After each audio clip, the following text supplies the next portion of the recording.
क्या आप एक मसालेदार कहानी सुनना चाहते हो जिसमें एक 40 साल की औरत को एक 20 साल के लड़के से प्यार हो जाता है?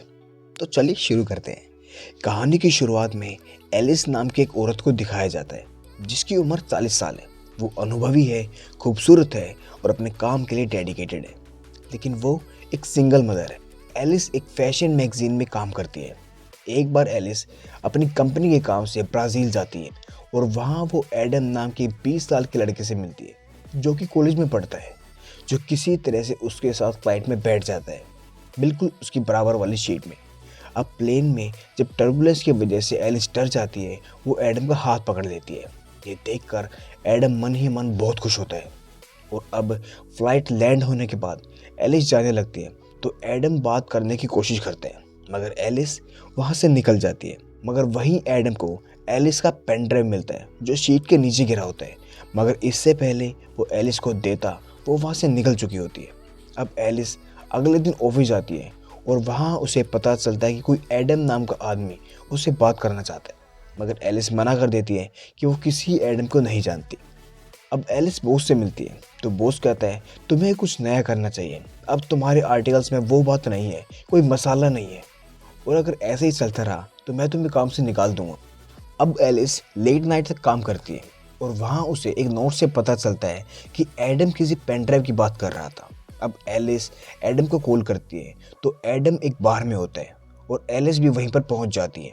और वहाँ एडम एलिस को अपने दोस्तों से मिलवाता है। एलिस पेन ड्राइव के बारे में पूछती है तो एडम बताता है वो पेन ड्राइव तो मेरे घर पे है। और अब दोनों घर के लिए निकल पड़ते हैं। लेकिन स्कूटर पर बैठने से पहले एलिस हेलमेट नहीं पहन पा रही होती तो एडम उसकी हेलमेट पहनने में हेल्प करता है और कुछ लड़कियां उनकी फ़ोटो ले लेती है जो कि दिखने में ऐसा लग रहा होता है कि वो दोनों किस कर रहे हैं। अब घर आकर एलिस पेन ड्राइव ले लेती है और एडम जब उससे कहीं बाहर जाने की पूछता है तो एलिस थैंक्स बोलकर वहाँ से निकल जाती है। अगले दिन एलिस को ऑफिस में पता चलता है कि उसकी और एडम की एक फ़ोटो वायरल हो गई है। इससे वो बहुत दुखी होती है, मगर उसके बॉस को ये आइडिया बहुत अच्छा लगता है और वो एलिस को कहता है कि दुनिया यही तो चाहती है, तुम्हें उसके साथ नज़दीकियाँ बढ़ानी चाहिए। अब एलिस भी ऐसा ही करती है। वो अपनी मैगजीन के लिए एडम से मिलती है, लेकिन वो भी बिल्कुल नए लुक में। एडम भी उसको देखकर फिसल जाता है। रात को एडम और एलिस एक शो में जाते हैं और वहाँ पर बहुत एंजॉय करते हैं। तभी एलिस के पास उसकी बहन का कॉल आता है जो कि उसे किसी लड़के से मिलवाना चाहती है।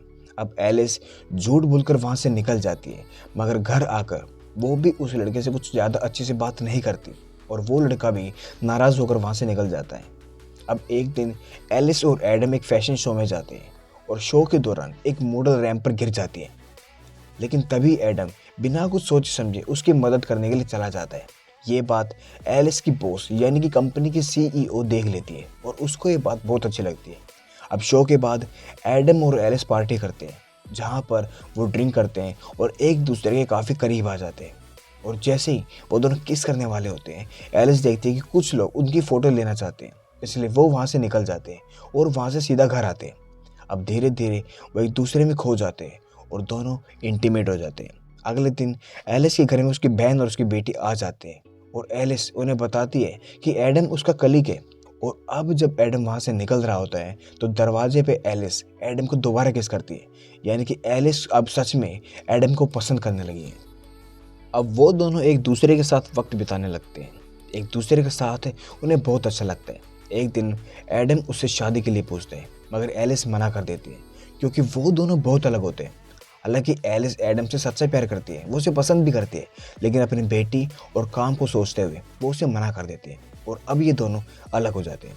हालांकि ये दोनों एक दूसरे को बहुत मिस कर रहे होते हैं, लेकिन एडम एलिस से सच्चा प्यार करता है तो वो अपने आप में मजनू बन जाते हैं। कुछ दिन बाद एलिस की सीईओ आती है और उसे मैगजीन का कवर पेज अच्छा नहीं लगता, लेकिन वहीं उसे एलिस के लैपटॉप पर एडम की तस्वीर दिखती है और उसे फैशन शो की वही रात याद आती है जब एडम ने उस लड़की की मदद की थी। और अब सीईओ चाहती है कि वो एडम को इस मैगजीन के लिए कास्ट करें। अब एलिस का बॉस उस पर एडम को बुलाने के लिए दबाव डालते हैं। हालांकि एलिस ऐसा नहीं चाहती, मगर फिर भी वो एडम को कॉल करती है, मगर एडम गुस्से में फ़ोन नहीं उठाता। अब एलिस उसके घर चली जाती है और उससे मिलती है तो एडम को लगता है कि उसे उसका प्यार मिल गया। लेकिन एलिस जब उसे काम के बारे में बताती है तो एडम को ये सुनकर बहुत बुरा लगता है और वो गुस्से में वहाँ से चला जाता है। अब जिस दिन फोटोशूट होता है वहाँ पर सब एडम का इंतज़ार करते हैं, लेकिन एलिस को लगता है कि वो वहाँ पर नहीं आएगा। लेकिन मोहब्बत के हाथों मजबूर एडम वहाँ पर आ जाता है और वहाँ आकर एडम को पता चलता है कि एलिस उससे प्यार का बस नाटक कर रही थी। बाहर फोटोशूट के दौरान बार बार पोज देने से एडम चिढ़ जाता है और वो वहाँ से जाने लगता है। एलिस जब उसके पास समझाने के लिए आती है तो वो अपना सारा का सारा गुस्सा उस पर उतार देता है कि वो उससे सच्चा प्यार करता था, लेकिन एलिस ने उसका इस्तेमाल किया है और गुस्से में वो वहाँ से चला जाता है और इसी वजह से एलिस को भी काम से निकाल दिया जाता है। अब एलिस बिल्कुल अकेली हो जाती है और एडम को बहुत याद कर रही होती है। उसे एहसास होता है कि करियर से ज़्यादा उसे उस इंसान की ज़रूरत है जो उससे सच्चा प्यार करता है, क्योंकि एलिस को अपनी पूरी ज़िंदगी में कभी भी सच्चा प्यार नहीं मिला था। इसके बाद एलिस एडम के कॉलेज जाती है और सबके बीच में उससे माफ़ी मांगती है और अपने प्यार का इजहार करती है। ये पल बहुत ही हसीन होते हैं और अब एडम भी उसे माफ़ कर देता है और दोनों खुशी खुशी साथ में रहने लगते हैं। तो दोस्तों, आपको ये कहानी कैसी लगी हमें कमेंट में ज़रूर बताएं। मिलते हैं अगली कहानी।